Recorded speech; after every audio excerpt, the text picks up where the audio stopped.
மாலை நேரம். பகுதி 17. காரை நிறுத்திவிட்டு உள்ளே வந்த சுந்தரம் சௌமினி சத்தம் போடுவதை கேட்டு, மினிமா, அவளுக்கு கொஞ்சம் டைம் கொடு, யோசித்து பதில் சொல்லுவா என்றார். உங்க பொண்ணுக்கு இன்னும் எவ்வளவு நாள் வேணும் டைம்னு கேட்டு சொல்லுங்க என பொத்தென்று சோபாவில் அமர்ந்தார் சௌமினி. பிரத்யு, இப்படி வந்து உட்கார் என தந்தை சொன்னதை மறுக்க முடியாமல் வந்தமர்ந்தாள் பிரத்யக்ஷா. நான் இதுவரைக்கும் உன்கிட்ட சுரேஷ் பத்தி எதுவும் கேட்டதில்ல, இதுதான் முதலும் கடைசியுமா கேக்குறேன் என நிறுத்தியவர் அவளது கண்களை நேராக பார்த்து, உன் மனசுல என்னைக்காவது சுரேஷ திருமணம் செஞ்சுக்கணும்னு நினைச்சிருந்தியா என கேட்டார். அவரது கண்களை நேராக பார்த்து இல்லை என தலையசைத்தாள் பிரத்யக்ஷா. மினி, இனிமே இந்த வீட்டுல இன்னொரு தடவை சுரேஷையும் பிரத்யக்ஷாவையும் சேர்த்து யாரும் பேசக்கூடாது என உறுதியாக சொன்னார். என்னமோ இந்த வீட்டுல 100 பேர் இருக்கிற மாதிரி சொல்றீங்க, இருக்கிறதே நாம 3 பேர் தான், அதுவும் என்னதான் சொல்றீங்கன்னு தெரியுது, நேரடியா சொல்றது தானே என கோபத்தில் சீறினார் சௌமினி. மினி, பிளீஸ் விடு, இத நாம அப்புறம் பேசலாம், இப்ப நீ உள்ள போய் பாலை காய்ச்சு என்று தன் மனைவியை கண்களால் கெஞ்சியபடி கூறினார். மெல்லிய குரலில் முணுமுணுத்தபடி உள்ளே சென்றார் சௌமினி. பிரத்யு, நீ அம்மாவை தப்பா நினைக்காத, அவ பாவம் உனக்கும் சுரேஷுக்கும் திருமணம்னு நினைச்சிட்டு இருந்தா, இப்ப அது இல்லைன்னு உன்ன ரொம்ப கவலையில இருக்கா. பிருத்திவி பற்றியும் நீ பிடி கொடுக்காம இருப்பதால டென்ஷனா இருக்கா என்று அவளது உணர்வுகளை கூர்மையாக அளவிட்டபடி சொன்னார் சுந்தரம். எனக்கு தெரியும்பா, அம்மா மட்டும் இல்ல, சுகிமா கூட என்னை பத்தி நினைச்சு கவலைப்படுறாங்க என வருத்தமாக சொன்னாள். நான் உன்கிட்ட வெளிப்படையா ஒண்ணு கேட்கட்டுமா என கேட்டார் சுந்தரம். நீ சுரேஷ விரும்பலங்கிறது சரி, வேற யாரையாவது நீ விரும்புறியா என கேட்டவர் அவள் முகத்தை கூர்மையாக பார்த்தார். அவளுக்கு ஒரு நிமிடம் என்ன சொல்வதென்றே தெரியவில்லை. மனதில் பிருத்விராஜின் முகம் வந்து போனது. ஏனோ இந்த கேள்விக்கு பதில் சொல்ல அவளுக்கு தயக்கமாக இருந்தது. அவனை விரும்புகிறேன் என ஒத்துக்கொள்ளவும் மனம் வரவில்லை, விரும்பவில்லை என பொய் சொல்லவும் மனம் வரவில்லை. மௌனமாக தன் கைவிரல்களை வெறுத்து பார்த்திருந்தாள். எதுவும் பதில் சொல்லாமல் மௌனமாக அமர்ந்திருந்த தன் மகளை பார்ப்பதற்கு அவருக்கு வருத்தமாக இருந்தது.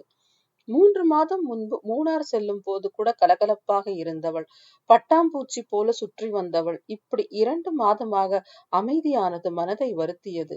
இன்னும் ஏதாவது பேசி அவளை வேதனைப்படுத்த விரும்பாமல், நீ போய் தூங்குமா, நான் அம்மாவை பால் எடுத்துட்டு வர சொல்றேன் என வருத்தமாக சொன்னவர் அவள் தலையை பாசமாக வருடினார். தந்தையின் வருத்தமான குரல் பிரத்யுவின் மனதை அழுத்தியது. என் மேல உங்களுக்கு கோபமாப்பா என மெல்லிய குரலில் கேட்டாள். கோபம்னு இல்லடா, வருத்தம்னு கூட சொல்ல முடியாதுரா.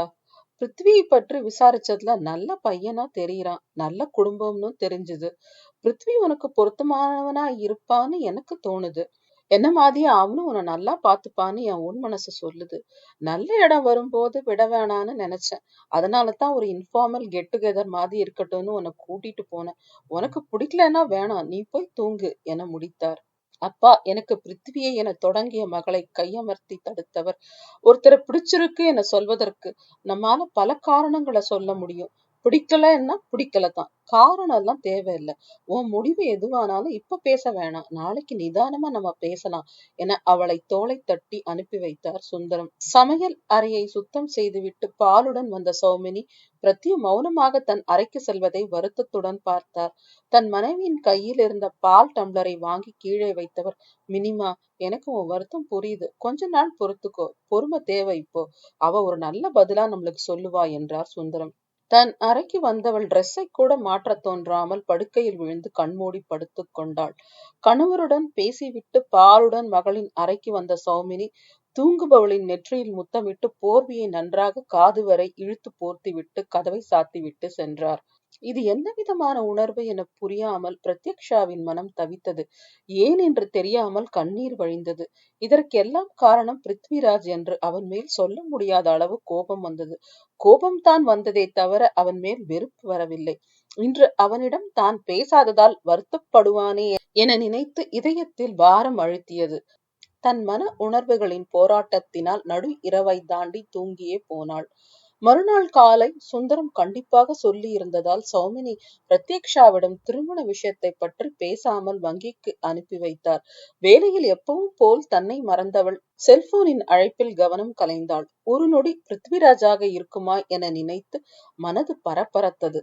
அவன் நம்பர் தன்னிடம் இல்லையே என அப்போதுதான் உரைத்தது. செல்லில் உள்ளிருந்த பேரை பார்த்து போன் எடுத்தாள். ஹாய் பிரத்யு என்று சுரேஷின் குரல் ஒலித்தது. ஹாய் சுரேஷ், எப்படி இருக்க? ஸ்ருதி எப்படி இருக்கா? ஃபைன், நீ எப்படி இருக்க? அங்கிள் ஆண்டிலாம் எப்படி இருக்காங்க என கேட்டான். நல்லா இருக்காங்க. சொல்லு, என்ன திடீர்னு ஏன் ஞாபகம் உனக்கு என கேட்டாள். ஈவினிங் உங்க பேங்க் கிட்ட வேலை இருக்கு, அப்படியே உன்னையும் பார்த்துட்டு போலான்னு பிளான் என்றான். ஓகே, 6 மணிக்கு மேல வா, நானும் அதுக்குள்ள என் வேலையை முடிச்சிட்டு ரெடியா இருக்கேன் என்றாள் பிரத்யக்ஷா.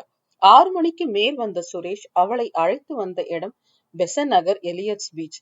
என்ன சுரேஷ், இங்க கூட்டிட்டு வந்திருக்க என கேட்டாள். பிரத்யு, உன்கிட்ட மனசு விட்டு பேசி ரொம்ப நாளாச்சு, யாரோட தொந்தரவும் இல்லாம உன் கூட பேசலாம்னு நினைச்சேன். பாரு, செல்ல கூட ஆஃப் பண்ணிட்டேன் என காண்பித்தான். அவளுக்கு உள்ளுக்குள் ஏதோ படபடவென்று பட்டாம்பூச்சி பறந்தது. கவனமாக உணர்வுகளை வெளிக்காட்டாமல் சுரேஷை பார்த்தாள். சரி, நான் ஒரு கேள்வி கேட்கிறேன் உன்கிட்ட, உண்மையா உன் மனசுல இருக்கிறத சொல்லணும் என சொல்லிவிட்டு நிறுத்தினான் சுரேஷ். நீ பிருத்விராஜ பத்தி என்ன நினைக்கிற என அவள் கண்களை தீர்க்கமாக பார்த்து கேட்டான். எனக்கு என்ன சொல்றது என்று தெரியல, எல்லாரும் அதையே என்கிட்ட கேக்குறீங்க. மூணார்ல 2 தடவை பார்த்தது, அவனை பத்தி பெருசா அபிப்பிராயம் வர அளவுக்கு அவனோட பழகல. ஒருத்தர்கிட்ட பழகின பிறகுதானே எதுவும் சொல்ல முடியும் என கேள்வியுடன் நிறுத்தினாள். உள் மனது அப்படியா என்று அவளை கேள்வி கேட்டு சிரித்தது. உனக்கு அவனை பற்றி எதுவுமே தெரியாதா என நக்கல் அடித்தது. அவனை இதுவரை 2 முறைதான் சந்தித்தாயா, அல்லது உனக்கு கணக்கு சரியாக வராதா என கேள்வி எழுப்பியது. இப்படி உயிர் நண்பனிடமே பொய் சொல்கிறாயே என மனசாட்சி இடித்தது. பிருத்திவியை பிடிக்காத மாதிரி எதுவும் இல்ல என கூர்மையாக அவளை பார்த்து கேட்டான் சுரேஷ்.